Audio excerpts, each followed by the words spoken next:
I am only 4'5" being short. Kids pick on me. Grumpy or sleepy over there, huh? When I go grocery shopping, people whisper behind my back. At the checkout, I am often ignored. Sorry. I didn't see you. That day, a loud bang ripped through the quiet of the shop. My old friend, the one I depended on, collapsed, and I lost the only person close to me. He left me a piece of land in New Jersey. That old, rundown train station was his inheritance. It was a bit far, but I didn't take the train. Maybe I just wanted to avoid those weird looks along the way. So I walked the tracks, step by step, by the rails. There really was a station. The old lock finally gave way in my hands. I pulled back the dust-covered furniture, and when I saw those worn-out things, I knew this place would be my home. Early the next morning, I went to the diner car out front. Following the owner's directions, I walked to the nearby convenience store to grab some basics. On the way, a woman accidentally dropped her glasses, and the car lurched left and right. Luckily, I wasn't hurt. I didn't make a scene, and I just dusted myself off and left. The shop owner saw my small frame and even pulled out a camera. Soon that woman came to the diner car and ordered a hot coffee, and word got around. That little guy lives at the station. I finished my shopping and strolled back at my own pace. She happened to be heading back too, trying to steady her coffee. I had a bad feeling in my gut. Oh my... She kept apologizing. I had nothing to say. She even offered to walk me back to the station, but I turned her down. The diner kid was super friendly to the new neighbor. He invited me for a drink, and I flat out said no. Then he suggested we go for a run, and I refused again. Maybe I've been a lone wolf too long. I don't like making friends. That night, someone knocked late, and I wondered who it could be. You're safe. No car. A slightly tipsy Olivia joined me for another drink. During our talk, I learned she lost her son 2 years ago. The next morning, Olivia woke up. She couldn't believe she slept through the night, didn't see me, and slipped out. Olivia! You missed your train last night? As for me, I had slept in the bathtub all night. Cleaning up the mess left me tired and resigned. Another urgent knock came. Joe showed up with a cup of coffee, looking awestruck. He said he'd been here over a month and hardly talked to anyone, but in less than a day, I had her stay over at my place, and he now treats me like an idol. Suddenly, a phone rang. That was Olivia's, left behind here. Joe handed the phone to me and sat on the couch waiting. I handled that call like a pro, kept it simple, and then there was a stir outside. Joe hoped I'd take him along next time we went out. Come on, man. You gotta tell me what happened. You're not going anywhere today, are you? We'd like to return this. Do you know where she lives? I went to Olivia's door, set her phone on a nearby chair, and walked away without looking back. Then I went to the library, and the clerk jumped at the sight of my small frame. Oh, I'm so sorry. You need a library card to borrow books, and since I am new, I couldn't provide one. Olivia kindly offered to help, but I turned her down. When I got back home, I found the book quietly sitting on the doorstep. Maybe Joe left it there for me. Watching all this, Joe became even more convinced I am some kind of love guru. I didn't argue, I just held the book in my hands and felt that small bit of warmth from the station, like my friend's last message to me, quiet and wordless. When I am not doing much, I mess with sewing or go sit on the stoop and read for a bit. In the morning, Joe wakes me up, and in the afternoon, Joe says goodbye when he finishes work. That day, Joe found me, and I was doing something insanely boring. We sat by the tracks, waiting for a train that had only 3 cars.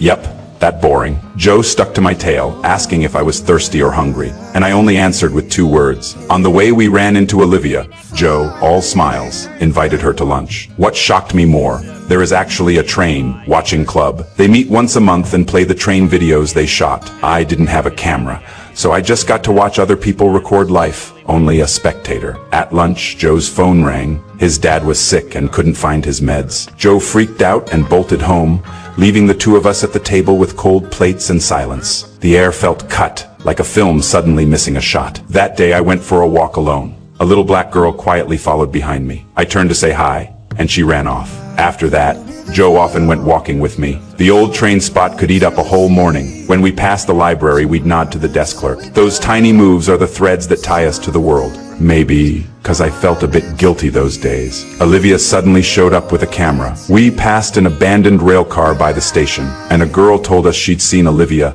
leave a camera there. Joe didn't hesitate. He grabbed me and we chased the train. I excitedly shot my first ever train video. That thrill felt like a kid finding treasure. Joe always drags me to sit and read, but his mouth can't help itself. Quiet 1 minute. 9.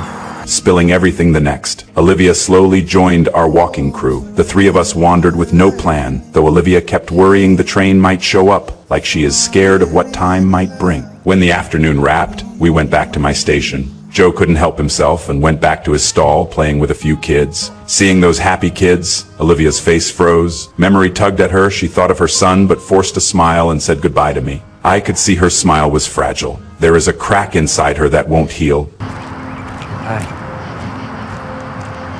Olivia! We planned to go to Olivia's place to watch the long train footage I shot last time. That house was bought by her ex, a hideout to escape the grief of losing her son. Olivia asked why I came to this rundown little village, and I cracked a joke, trying to sound light and breezy. The three of us sat in rocking chairs, watching that boring yet oddly ritual train documentary. Glasses clinked. The world folded into a small blur after a few drinks. Joe passed out. Olivia kindly put me in a room and left a glass of water. On the bedside table sat a photo of her son. 2 years ago, he fell off the monkey bars and never came back. The photo under the light looked like a gentle stone, heavy in the room's air. The next morning, Olivia's ex showed up. I knew what would happen next, and I knew some things didn't need saying. He saw a little person in his ex-wife's house, and he looked puzzled. Even more shocking was that there was another man there. Hey, you're Olivia's ex. I just saw your picture in the kitchen. Yes. Can you guys leave us alone? No one knows what her ex told her. From then on, Ollie never reached out to us again, and she never even said hi when she passed by. That was her, right? I think so. That day I went to get a library card, and the girl who runs the library said some weird stuff to me. Joe asked me to grab a drink, but he didn't show. I ran into the library girl instead. This time she dropped a bomb right in front of me.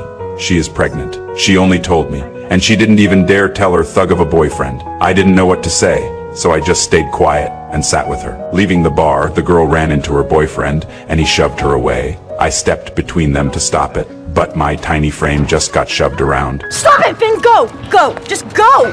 I turned and walked off, feeling hollow. But I can lose it too. I just left him where no one could see. I went nuts and tore apart the abandoned train car by my house. Joe showed up later with a cup of coffee, apologizing for bailing yesterday. His dad got sick again. I was too bummed to care. I want to be left alone, Joe. Okay? That's what I want. And from that day on, Big Joe never showed up at that corner again. I was alone again. I went to Ollie's door and watched that lonely figure from afar, and I found myself getting bolder. Finally, Ollie showed up. The person on the other end of her phone was her ex. 17 years. You've known me 17 fucking years, and you have no clue? No, David. What could be more important than this? What? How could you do this? Just go to hell. I mustered the nerve to go to her and got slapped with a cold, heartless rejection. I'm not your fucking girlfriend or your mother, all right? You're not a child. Get off the fucking porch and leave me alone. That night, I went back to the bar, and everyone's eyes kept drifting to this short guy. I drank one after another, then knocked over my glass, climbed on a chair, and yelled, Here I am! Take a look. Take a look! Maybe that is why I choose to be alone. On the way home, I tripped, and I heard a rumble in the distance. I looked up at the train coming closer and laughed, a laugh of relief. But the next day I was fine. The only thing I lost was a pocket watch. Since I am still here, I stopped caring so much. I went to find Ollie again, but I found her lying on the floor. Ollie had taken a bunch of sleeping pills and was out of it. She finally confessed to me. Her ex said he had another child and wanted her back. But even if he had 10 kids, he couldn't bring back the baby she lost. Ollie was taken to the hospital for treatment. I cleaned up her place and dialed the number Joe left at the last gathering. Joe picked up, and the two of us waited in the lobby to meet Ollie when she got out. The old trio reunited, trading half-hearted, pointless small talk.